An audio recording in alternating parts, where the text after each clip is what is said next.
Hi, Mark here. I trust you're well, and welcome to this recording of a live Lightroom skills session that I hosted on Wednesday, the 17th of September 2025. And in this session, we looked at the basic panel within Lightroom Classic, the tools that we could do, that we could use, and when and where and how, and my workflow of how we use these tools.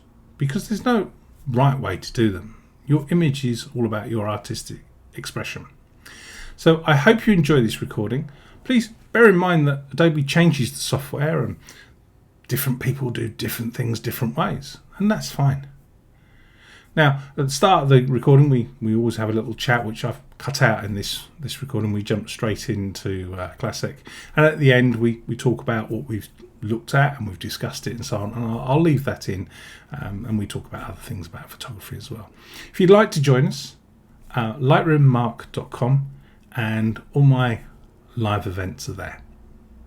I look forward to seeing you one day here on Zoom. Take care. Bye for now. For this purpose, I'm going to use a Wacom pen or Wacom tablet and the basic panel. This is in the default order on the right hand side in the develop module. This is, but I have changed in my work catalog in a different order, and I put them in the order that I actually work in. But the basic panel, if we expand it, what I will show you first is we can do a right click by the word basic and we can click on customize, and this is how we can drag these into particular orders of workflow. We have to restart. We press save and restart Classic and they'll be in the order that you want. The other tip I'll show you, if you don't know about it, it's called solo mode. So we have show all and solo mode, and that'll open or close all your panels here. And you can press right click by the end of any word and turn on or turn off solo mode. And this is what solo mode does. Gosh. Okay, and it's about saving your screen real estate. So as one you open, the other one closes. So that's quite a little handy little, if you're on a laptop or something like that, you can show all, expand all, collapse all, but solo mode will allow you just to go one panel at one time and it will close the preceding panel. If you want two panels open, just hold the shift key down and we have two panels. And if you take shift key off, you can close or open another panel. So this is the detail panel. If I hold shift, the basic panel will open at the same time. I can just go back to there. Okay, so let's start with the basic panel and the histogram, because that reflects into the tone panel. This is an image from Cardiff that I took on a photo walk that I hosted. I took it with a Nikon ZF and just some street photography. It was taken with a 20mm, if I remember rightly, 1.8, and I just shot it from the hip. So ZF was taken with, and if I press I shot at 1,000th of a second, 5.6, 1000 ISO. So this would have probably been, I would have probably shot manual, 1,000th of a second, 5.6 with auto ISO, 35mm 1.8, and that was the image that I got. I do use autofocus, face ID detection, and as I was walking towards them, it's a series of images, the camera would have selected the faces, and that's how I got a pin sharp image. So, basic panel. Histogram. Does everyone know what a histogram is? No? Yes? Yes? No? Histogram is a bar graph of light. You have, if this was black and white image, you just have grey, but we have red, green, and blue. And these are values. If you think of this bar, we go back to maths at school, this is a bar graph. 0, 0 is bottom left-hand corner, 255 is pure white, and 100 at the top. So this is 0, to 100. This is 0 to 255. And depending on whether color or exposure, so this image is quite dark and the colors are quite dark. This is the dark part of the histogram. As we hover over a histogram, you can see it says light, shadows, blacks, whites, and highlights. And these reflect to the tones in the tone section of the basic panel. And a lot of things you can change different ways. So modifying keys. If you hold the Option key, you can reset everything. So I can reset my white balance, reset my tones. So that's actually the image that I shot. I always shoot for the highlights.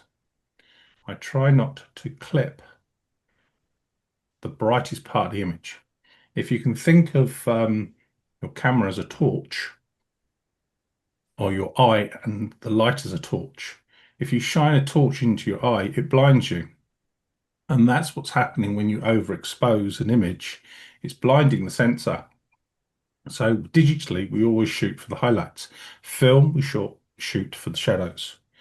If you press J, J is a clipping mask.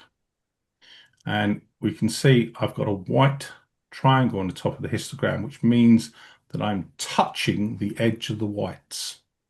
I've got nothing in the shadows, so I haven't crushed my blacks, and I've probably just touched my highlights, but we have this wonderful slider called the highlight slider, and I can bring down the brightest part of the image.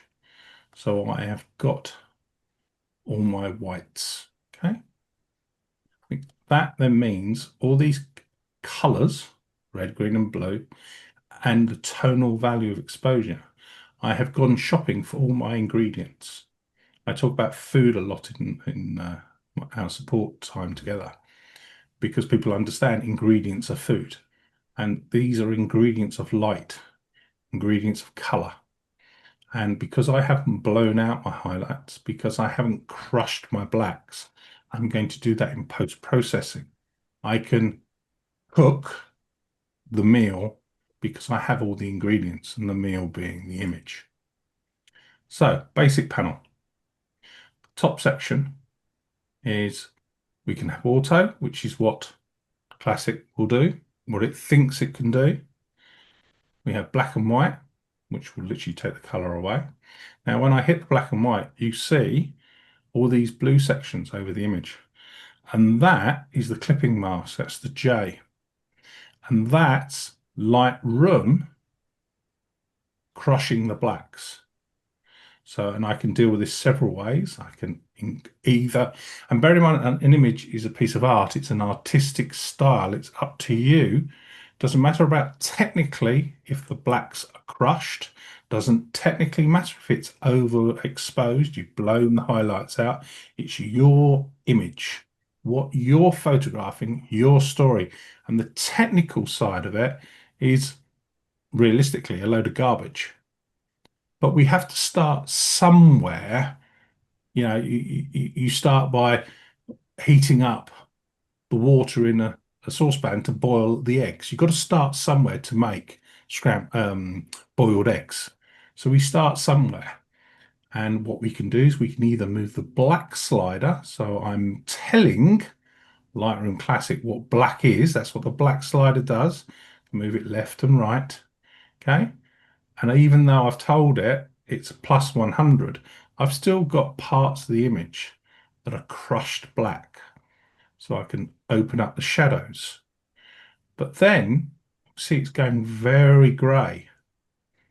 But I could increase the exposure.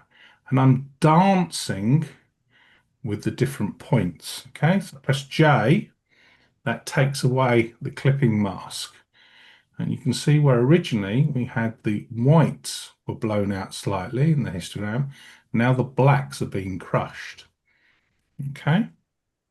So I'm trying to give you some skills here for you to play with your images. And if you don't want it in black and white, you can just hit the black and white button and it'll go back to color. Next to black and white is HDR. Now, some cameras, some smartphones, the newer iPhones, they shoot in HDR. If your monitor supports, which this monitor does, it's a BenQ 32-inch 5K monitor, it will show me the image in HDR. Okay, so it's presenting to me. But the person that's seeing the image digitally, let's say you share it with somebody on an iPad or something like that, an older iPad or an older monitor, they won't see this HDR section of the image. So you can actually see the parts of the histogram in this section here that I've blown out on the image, in this image here. But because I have an HDR image, I can see that tonality of HDR. And this is my HDR section of the image. High dynamic range. If people don't know what HDR is, it's high dynamic range. It's multiple images. Your camera will take multiple, smartphone will take multiple images, blend them together, and give you a larger dynamic range. The average camera will see between 7 and 14 stops of light, variations of light, from dark to bright, unless you spend hundreds of thousands of pounds and you know, buy a Hasselblad or something or whatever. So, so that's what HDR does.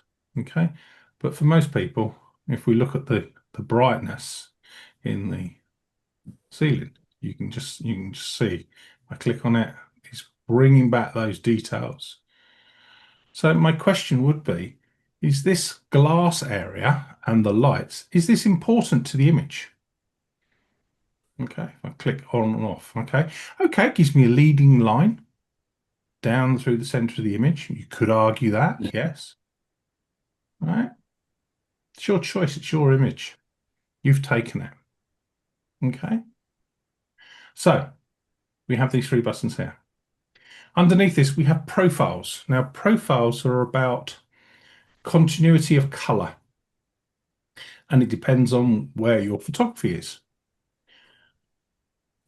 If you want to preserve the color that your camera saw, or that you're doing some form of photography that color is really important, for example, you're taking some photographs for Tesco's and their blue is a certain blue and their red is a certain red, you'll have what they call a color checker, a swatch. You can create a profile for your camera. So when you look at tomato sauce, if you bought 4 different brands of tomato sauce, the reds would be different because they add more vinegar or more tomato to the ketchup.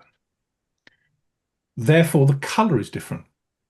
Now, there's no right or wrong way what color it's. You might prefer the cheap one, you might prefer the really expensive one. There's no right or wrong. And that's about how cameras see color. The Nikon red, the Canon red, the Fuji red, a particular red, may be all different colors. So it's an expression of color. But if continuity of color is important to you, this is where profiles come in. And you can customize your own camera or series of images. So if we open up the profile manager down here, we have Adobe Raw profiles, and they process the image in a color tonality, a flavor, a style, and you can have the same style, how that color is treated by your raw processor and how the image comes out. So the same red is the same red in every color and every image. Okay, and you can actually have camera matching ones.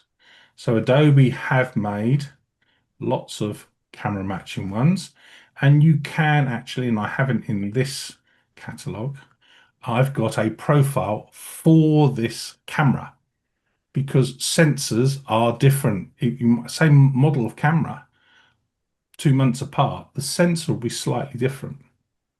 And you can calibrate your camera, your monitor, and your printer, or whoever's printer is, So the color that you captured, the color that you see, and the color that you print is the same throughout the whole workflow. There's lots of times where historically I've post-processed something, I'll send it to a new printer, somebody I've never dealt with before, comes back and it's totally different colors to what's on my screen. Mhm. As a part of that, you have one of these devices. I don't know if you've seen these. This is an X-Rite color checker. And there's Color Monkey, which is another company, and it calibrates the monitor to known colors. So that's what profiles are. Artistic style. That's all it is. And there's black and white, and there's color, and there's Adobe ones. But you can get a color checker. A lot of camera clubs have got color checkers where they've bought it as a club, and for £5 they hire it out to you take to the members. You take a photograph of it in natural lighting, in no shade or anything like that, not in bright sunlight, and you record and create a profile. Now you've got a profile for that camera. That means every image that you can, if you wish, is the same color in every single image. But it depends on what your photography is, and this is where you adjust it in the basic panel. And here you can quite easily press add, and you can manage and import your profiles. That's that. Then we have temperature and tint. Light has color, and we go magenta, makes it bluish, cold, and then we have a warmer side of the color range. Now, you would have heard the saying, um, grey card and shoot for the middle and shoot for grey and so on. And a lot of times we'll hold a grey card, or a video hold a white card in the image. So we have this reference point that we can set the color of the light. If you look in the sky up here, this is a white light, but if we look in you see in the color, you can see it's all going a yellowy color. That's the neon light, or the LED light, or whatever lights up there. Incandescent, that's the color. You can see that, we think it's a white, but it's not. It's a grey, yellowy color. Okay. And that's the temperature of the light. So we can set the temperature of the light, and it's measured in Kelvin. And what we can do with that is we look for something that's neutral grey within the image. And we can use the picker, and we can look. And what we're trying to do is find some balance of these numbers, reds, greens, and blues. The balance are the same. So down here, there's a grey, greeny colour. There's a grey just there. So hit that. So do you see that slight change in colour? This up here has changed in colour. So Command Z undo. We look up pen and paper, and I'm going to go on this grey just here. Grey, neutral grey. We call it 50% grey. Is if you took a litre of black paint and a litre of white paint, mix them together, you'd have 2 litres of grey paint. That's the middle colour. And that's what we're looking for in the colours. And this will be more of the colour of what it was shot. See? And if I was trying to sell this image to pen and paper, they would want that colour, or the colour of their sign. And by using the colour checker, you can set your tonality of color. But if you're just taking a picture artistically, how do you like it? Perhaps you're introducing coldness. You want your picture to feel cold. So you want to bring some blue into the image. Blue light is cold. And then we have tint. So that's a more finer adjustment. And you go for a style. And this is where Lightroom Classic and Lightroom are very good. You can create what they call virtual copies. So you can take an image to a particular point of stylization, which is what we're doing here. So you can go right click, virtual copy. It doesn't make a copy of the file. It makes a copy of the line in the database. And I can do this. And if I now press G, I have 2 images side by side. Okay. And I can process one in black and white and the other one in color, or a different stylization, whatever I wish to do. Okay, but I'm not making another file. Unlike Photoshop, I'd have to go file save as, that's another 50 megabyte file, and as many as you've got, it's about 2 kilobytes of information in the database. Okay, so that's a great thing about a digital asset manager, which is what Classic is and Lightroom is. So that's color, color of light. How you use it as a photographer, it's either to make sure you have the right color of light, which will then affect the colors you see. And if I can recommend on Netflix, if anyone's got a Netflix, there is a series, it'll come to me in a minute. It's series 2, episode 1, the design of color. And I'm just trying to think what the series is called. It'll come to me in a minute. But they show you a room of swatches with yellow light, and they all look the same color. Then they turn the white light to white, and there's 256 colors there. Can't quite remember the name of the series. If somebody knows it, shout it out. Platon was in there as a photographer, series 1. But anyway, it'll come to me. So tone value. What is tone value? Tone value is the brightness or darkness of your colors. This is this section here of light. Okay, sorry, not color, brightness and darkness of light. So exposure is adding light or taking light away. Okay, we can double click on any of the words and it resets.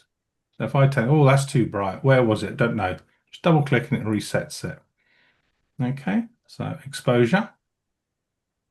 And this is a global adjustment.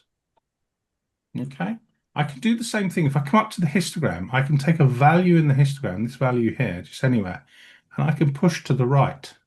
You can see it's moving the histogram slider, sorry, the tonal slider, but it's also moving the histogram, and it's adding 3 dimensions to the colors. Okay, the red, greens, and blue, as well as the light. And I can do that in any of the 5 sections. So go to the blacks, I can push the blacks to the right. Okay. Or again, any of these down, the numbers down the side. Numbers mean nothing realistically to me, but I can type a number in there. At the moment, we're plus 0.95. It's a point of reference. I could go plus 2. Okay, made it brighter. It's 2 stops of light. Command Z to undo, it's gone back to 0.92. Okay. There's a technical opinion of an image, and there's an aesthetical pleasing side of an image. Contrast, that is the tolerance, the difference between black and white. So if I want to edge more towards black or more towards white, and that's contrast. And this is again is global. Okay. So exposure is the whole, it's the general section in the middle, the whole image. To the left is the darks, to the right is the highlights. But then we have a highlight section, and that is just adjusting the brighter light in the image. So it's in the top part, this part of the histogram. Okay. And we're just using these sliders basically to bring down the highlights. Now you can see that the histogram has gone blue, the little triangle, it's slightly clipped. Does that matter to the image that it's clipped? I would argue no. Doesn't matter if it's crushed the blacks. The black is blacker than black, or the whites are blown out. It's all about the image. To me, it's all about the expression of him and her. Okay. She looks like she's had enough of him going shopping at John Lewis, and she hasn't got anything, and he's in a strop because she's in a strop. It's all about that. What do I feel about their expressions? That's what the image is all about. It's not about what's bright or what dark and so on. And I want to emphasize the relationship between these people and the narrative. So we have shadows, which is the reverse of highlights. I can make the darks darker by pushing to the left, or make them brighter. And it's only affecting the left-hand side of the histogram. Okay, I can do it in the histogram. But by adding light to the dark area, so you're adding white to black, you're increasing grey. So you'll find the blacks get quite washed out at a point. Okay, if you go too far, see? But you're bringing back detail. And there's a balance. You're dancing with light with these sliders, and you'll adjust some, you'll go back to others. Okay. Now, hold the Option key, and I can reset everything. That's where I started. All right. So we're going to go process this image. The first thing I would usually do is I would hold the Option Alt key down, and I would go to the black slider, and I would first tell the image what is black by sliding the image left or right.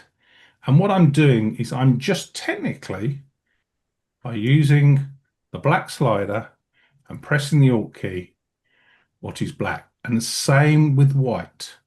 See, I'm pressing the Option key down. Okay, and you can see what white is. The blue is references, and then the red references to the little triangles. So blue is crushed, red is blown out. Okay. Now, I would argue these windows got nothing to do with the image. So I would disregard that part of the image, and I would just increase the whites to bring out some white. So that part of the image is immaterial to me. It's going to be white whatever happens. So I just push the whites to the right to start with. And now I start looking at my shadows. So I open up my dark parts. I might bring down my whites. I might open my white, and I will slide them backwards. But what do I like? Increase the exposure slightly. Look at the colors. Get the color right, sliding it. Did you know 70% of male are colorblind to red and green? Okay, so that's a bit green to me. I'm just going to bring it down slightly. Okay, so I will dance between open up the highlights a bit more, bring them down. Okay, this is all globally. Okay, so that's what I've done with my tonality, the value of light. Then we have contrast. Again, I'm going to press the Option key, going to reset my contrast. Look how flat that looks, because we shoot raw, an image is unprocessed. So texture is the fine contrast. Okay. Now, some images you want to take contrast away, especially landscapes, in my opinion. And we start dancing. What do we like? What do we want? Okay. And we're just dancing. So you've got fine contrast, medium contrast, and dark values of contrast. Okay. The darker parts of the histogram. That's all they are, basically. And we're dancing. And it's all, unless it's a technical image, and say for a brand, it's all about how does the image make you feel. Okay. And we're doing this globally at the moment. And you can do all of this locally. Okay. When I say locally, on the person, on the face, whatever you want to do. So the last bit is vibrance. And that is the color, the mid-tone colors. So the colors that are in the shadows, the exposure, and the highlights. And we can increase those. Okay. And then saturation is the whole of the histogram, so the darks and the lights. And normally you very, very little color in there. So if we press the letter Y, there's before and there's after. Okay. And that's your basic panel. But we can do exactly the same for a bonus. We can select a mask. So we can select people, subject. It's going to select the people. There we go. We've got two people here. Right. And we can do exactly the same on the people. So I'm going to bring down the black slightly, make them slightly darker on the clothing. And I'm just going to increase the saturation slightly. Okay, and now I've done exactly the same.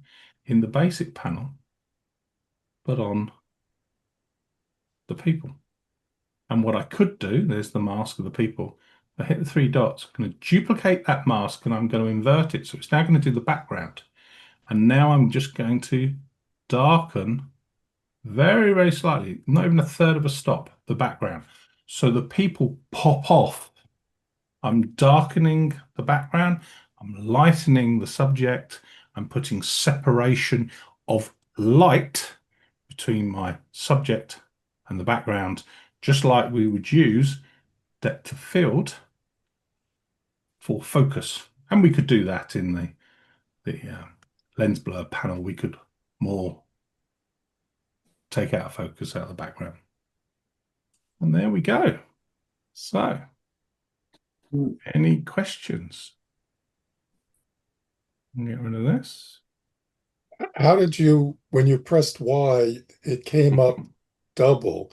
When I press Yeah. Y, the single image goes before and after. How can you have it automatically come up as a double? Okay, so the Y is before and the after. So the before is when you take your image.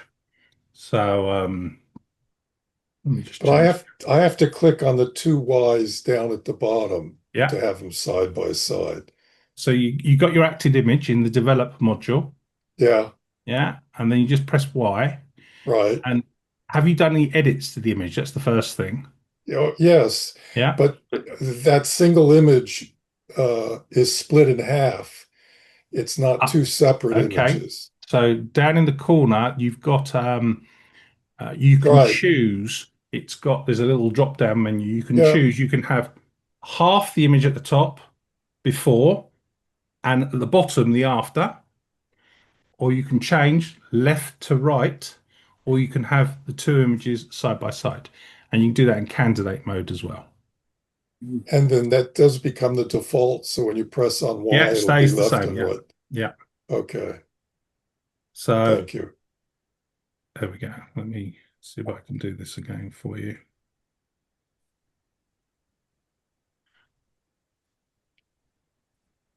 I try it out, but I've suddenly gotten feline paralysis.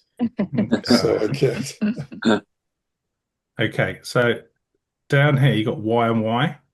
If you click on the little triangle by the side of it, you've got before and after, left and right, before and after split, top and bottom.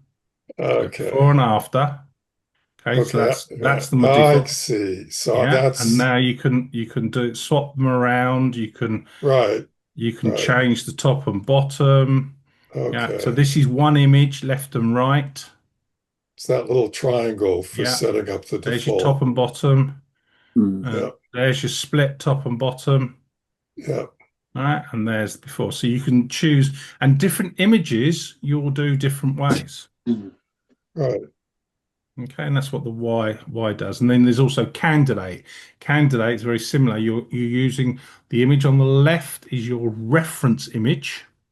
The image on the right is your image that you're editing. So that's when you normally want to get the images looking the same. So Ah, you went on a photo walk in Malta and you want the same color of light throughout all your images. So you'll have in the film strip, you'll have a candidate image. That's the color of light that I want. And you'll scroll through, fine adjusting that golden color of light. So every one is the same, if that's what you want. got it. Thank you. Yeah. So that's the candidate. So, anybody, any questions about that? Gone awfully quiet. That Uh, means that we've done a very good job or a rubbish job. Perry, any questions? yeah. This one Um, clear. the I got an email from Adobe. They're going to raise the price of I don't know if that's just the United States or the United Kingdom, Okay. but they're going to a full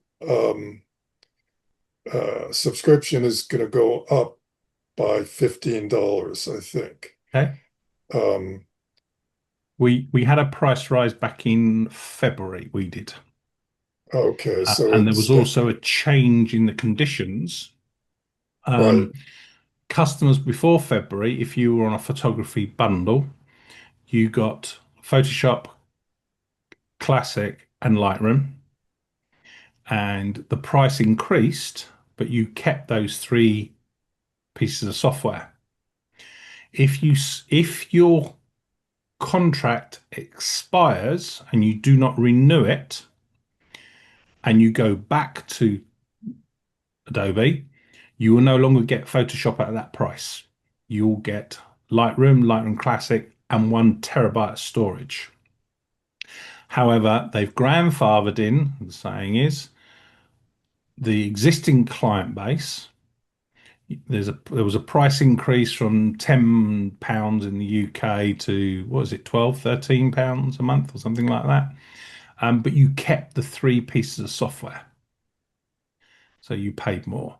So if I can suggest, if people are that way inclined, go to your local college and do a little college course because you'll get a college email address, an AC UK or a SCH email address. Might cost you £300 for the year, but you'll get the student rate for the software. So I have the full Creative Cloud because I'm an academic. I pay £24. It's normally about £60. So, whilst I pay quite a bit for my academic studies, you can go to Open College of Art. They do a psychogeography of photography. That's all about spaces and places. They do language in photography. It's 6 month course, £300. You'll save. You'll get a student union card, and you'll save so much money. My wife didn't believe me until I started. My neighbour calls me a professional student because I've been returned to academia for over 10 years now. So there are lots of advantages, the knowledge, the networking, the skills, the tools, and so on, and whether you just do part-time, 1 evening a week, an afternoon, and so on. So I'm actually hopefully next year going to Oxford to study philosophy and psychology on a short course, all about how spaces and places make you feel and about your emotions and experiences of life in psychology to help me with my photography. So you can save a lot on your Adobe plan by becoming a student, even just part-time. So if that interests you, I would really encourage checking out your local college or online. So Open College of Art, OCA, they're affiliated with Royal Photographic Society. They've got two courses with them. So, well How worth does that work? I have my Adobe ID, it. but if I register, I get a student ID. How do I carry over all my stuff from my Adobe You, ID? yeah. So what you do is you contact customer support with your student ID or your student letter, and they will then move you to a student or an academic plan. So they'll move you to that. Either give you a credit if you've paid for the whole year in advance, pro rata, or extend your license or whatever to the monetary value. Okay. So, but yeah, Well, there's different ways. what they're going to do in the US is your Creative Cloud, when it renews, it'll be automatically Creative Cloud Pro, Hmm. but you can downgrade to Creative Cloud Standard, which I Okay. think only goes up like $5 or $10 a month, whereas the Pro goes up, I think, 20 a month. Hmm. But the standard limits you in the amount of AI you can do per month. Okay.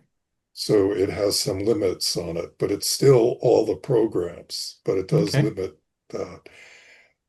So, Unfortunately, I don't think that's keyed with the Prime.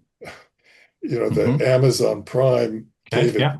discount last October for $35 for total Yep. Prime. So for But those that Jay just suggested there, for those who don't know, you can, and please read the terms and conditions before you part with any money. You can go to Amazon in the Prime and buy a whole year's license for around about 40% less than paying for it monthly. And what you do is you go and buy a license from Amazon. They give you a link and a voucher code. You go off to Adobe, you click on the link that Amazon gives you, and you paste in your code, and you get a year's photography bundle or Creative Cloud for around about 40% less than the normal retail price. Now, different areas will have different, as in America and France and so on, will have different terms and so on, etc. So it's a general statement. And Joan here, she's done it for several years, and you can buy 3 vouchers, or I've known people buy 3 vouchers in 1 year, and they've had 3 years membership to the Adobe Cloud ahead. So they bought it today, it would expire in 2028 or something like that. So they'll pay £150 for 3 years, and rather than paying £120 for 1 year. So, but on Amazon Prime that is. But do read the terms and conditions, because I don't know where you are, and Amazon and Adobe love to change the terms, but that's always happened in the past. Okay. So anyone got any questions? No? Did you find it helpful? Yep. Yeah. So we're going to do the same next week, if I remember rightly. It's on Eventbrite, but we're going to do it on a web browser, and we're going to do it on an iPad and an iPhone. And I'll show you how that then integrates with Classic. And I'll be doing some videos shortly for YouTube, how you can use Classic with the cloud. And I think in November, I've got one of these Wednesdays all about what is Lightroom Classic Cloud, what is Lightroom Cloud, and what is Lightroom Web Module. They're 3 different things, but how they all connect together and work together as a part of your sharing workflow. Okay. It's a question, Yes, Mark. yes, Campbell. For next week, I Yep. don't have Lightroom Classic on my phone or my iPad. It's just on my main Mac. Under the license, can I also put it onto my iPad? Yeah. So Classic is a laptop desktop application. That's Classic, what I've shown you tonight. Lightroom is all platforms. Okay. Okay. And you get 2 installations. Okay. So, and when I say 2, you can put Classic on 2, or you can put Adobe Cloud on 2. I've got a laptop sitting there, and I've got my desktop here. That's my 2, and I can put the whole Creative Cloud on both machines. Okay. In addition to that, I have Lightroom on there. I have Lightroom on there. I've got another tablet that I'm just having a socket repaired on it, replaced. I've got a Lightroom on there. I've got a web browser. You can access Lightroom from anywhere, any mobile device. Okay, so need to get that installed for next week. Yeah, just go off to the App Store, Google Play, the App Store on Apple, and just download Lightroom, making sure you download the right one, because there's Lightroom for an iPad and there's Lightroom for an iPhone, and so on, etc. And you can sync all. Oh, I've got, as a number, 500,000 images in Lightroom Classic. I can access any of those anywhere in the world without my computer being switched on. Gosh. Good. Okay. I can print from them as well. An 8x10 print. I can share them. I can edit them. I can add keywords to them. I can add description to them, and it syncs all back to Classic. Okay. Great. I'll get that ready for next week. No problem. Mark, can I ask you? Yeah, sure. Two devices. Can you use a Mac and a desktop? Yeah. Windows. It doesn't have to be the same. Okay. Yeah. Thank you. Okay. So Classic, you can migrate. Just to extend your question, you can migrate Classic from PC to Mac, or Mac back to PC. So you can do that. You can. Classic is one. Okay, so there is a methodology, there is a workflow and it's taken me years to work it out, but I've done it. Technology's got there where I can have classic on any machine, as in this machine and my laptop. Okay, because technology's moved on, the speed of it and so on. But to answer your question, you'd normally have classic on one machine. You'd use the cloud to sync images and workflow to work on another machine or another device. Okay, and the reason why you do that is the catalog is normally one local place. Yes, I've tried putting it up into the cloud and so on, etc. But I've now done a workflow because technology's got a lot faster, where I can put my classic on an external solid state drive, a Thunderbolt 5 drive, which is really, really fast.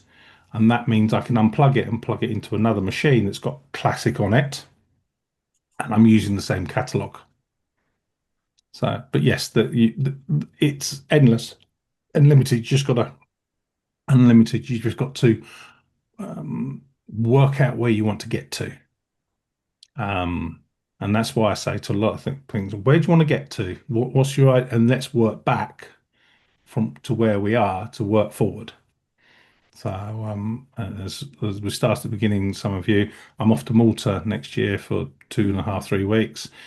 And the important bit is getting from Italy, Sicily and Malta, not the train journey from London to Paris, Paris to Milan and Turin, because there's only one boat a day at 8:30 in the morning. So I've got to be in Sicily for 8:30 in the morning to get that ferry. So I start there and I'm working back. Well, what time do I need to in London? So, and that's a lot of my way I work out things. I want to do this. How am I going to do that? Well, I can take this part of a workflow, this part of a workflow, this, and it brings me back to, and then I'll refine it and go forward. So. Okay. No more questions. We've gone on more than the half hour, but apologies for that. Thank you. No problem. Okay. I'll Yes. do the recording tomorrow and I'll put up on YouTube if you want to rewatch it. Lovely to see you.